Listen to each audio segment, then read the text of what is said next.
Hey everyone, welcome to another episode of the Fantasy Football Fallout. This episode is all about the tight ends. If you're new to the show, long story short, here's what I do. I go through who was projected to be in the top 10 of Week 8, who did finish in the top 10 of Week 8, and how does that relate to the waiver wire, not only for Week 9, but for the rest of the season as well. I do give you my top 5 waiver pickups for the tight ends towards the end of this video. I also give you my superlatives, who won my awards this week. This week for tight ends, we have the Who Kicked You in the Balls award, the Kicked in the Nuts award. I want to know who kicked you in the balls, so please comment. Let me know if somebody pissed you off at the tight end position or any position. I'll be happy to comment. This week we also have a Dumpster Vomit award for tight ends, and we also have the I'm Watching You award. I took notice. I've been taking notice of this guy, and I've even mentioned him, but I'm giving him the I'm Watching You, I See You award.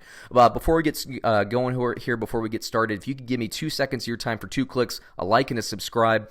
We're really trying to grow this channel. The closer we get to becoming a YouTube partner, we get more features unlocked on our channel that actually make our videos better. We want to step up our quality and our production value, and we can use your help doing that. It's the only way we'll get there. But let's just get rolling here. ESPN, their top 10 projected coming into Week 8, Darren Waller, George Kittle, Evan Ingram, Hunter Henry, Travis Kelce, Austin Hooper, Zach Ertz, Gerald Everett, Jimmy Graham, and Greg Olsen. Now, who finished in the top 10?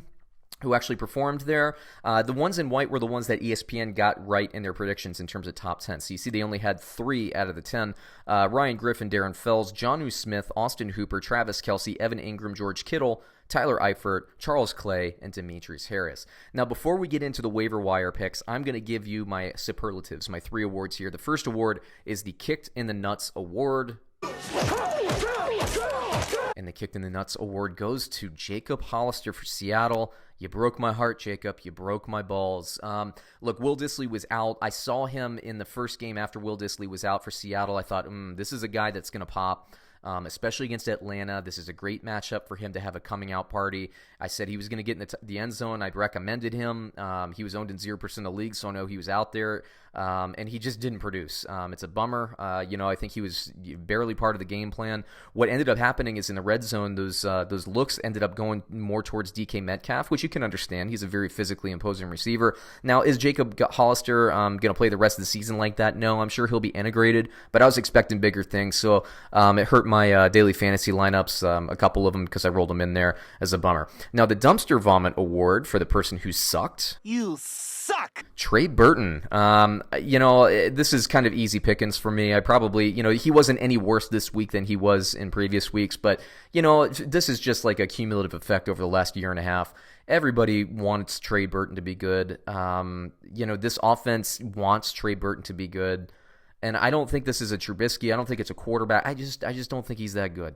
So it's probably the last time he's going to be on this list. But yeah, man, he sucked. You suck. You suck, Trey. Last award before we get into the waiver wire, the I'm Watching You award. I'm taking notice of you award. I see you. Now, this could have gone to Jonnu Smith, but I'm giving it to Dallas Goedert this week just because he's outperforming Zach Ertz. I've been saying this. I've said this for the last couple of weeks. He looks better to me than Zach Ertz. He's getting the touchdowns. Zach Ertz, when I look at him and I watch him, I feel like teams now are just really just trying to bully him into submission, and they're having some success with that. So Zach Ertz needs to find another gear. I said that this last week, I said Zach Ertz, I want him to outperform my projection. I think I had him at number 10. He performed below that. I already gave him the Dumpster Vomit award last week. Dallas Goedert is outplaying Zach Ertz. He could step above him in the depth chart, and I think you can make the argument that he has in crunch time. So there you go. Now, I said this could have gone to Jonnu Smith as well. Is he kind of, with Ryan Tannehill back, is he taking that mantle? Delaney Walker's been out and dealing with injuries, frankly, over the last couple of years. Is he the next guy? Is he the guy that's going to step forward at the tight end position? He's somebody you all should be watching as well. So Dallas Goedert and Jonnu Smith, kind of a tie, but I'm giving it to Goddard. Now, my top 5 waiver pickups for the tight end position in order. Eric Ebron. Now, I'm not worried. Last week I expected him to have a kind of a slower week against Denver. I still think he's the best waiver wire pickup at the position, 45.6%. Number 2 on my list is Jimmy Graham, who's only owned in 68% of the leagues. Again, we see what Aaron Rodgers is doing. Jimmy Graham gets red zone looks, so pay attention to him. Chris Herndon. Now, Ryan Griffin ended up being number 1 in tight ends last week. Sam Darnold could use a good tight end. Chris Herndon will be back. Only owned in 25% of the leagues there. You might want to pick him up, stash him for a couple weeks until he starts to perform. I wouldn't insert him right away when he's active. I'd give him a little bit, but there you go. Dallas Goedert, I was just talking about him. I think he's got to be on everybody's radar. And then Darren Fells, who we talked about last week and the week before about waiver wire, kind of pick him up and start him off the bench. He had a great week last week. Once again, if we look at the top 10, let me go back to that slide on my side. Where was he? Number 2. Darren Fells was number 2, only owned in 12.5% of the league. Hey, Deshaun Watson's throwing to him. He trusts him. Darren Fells is getting in the end zone.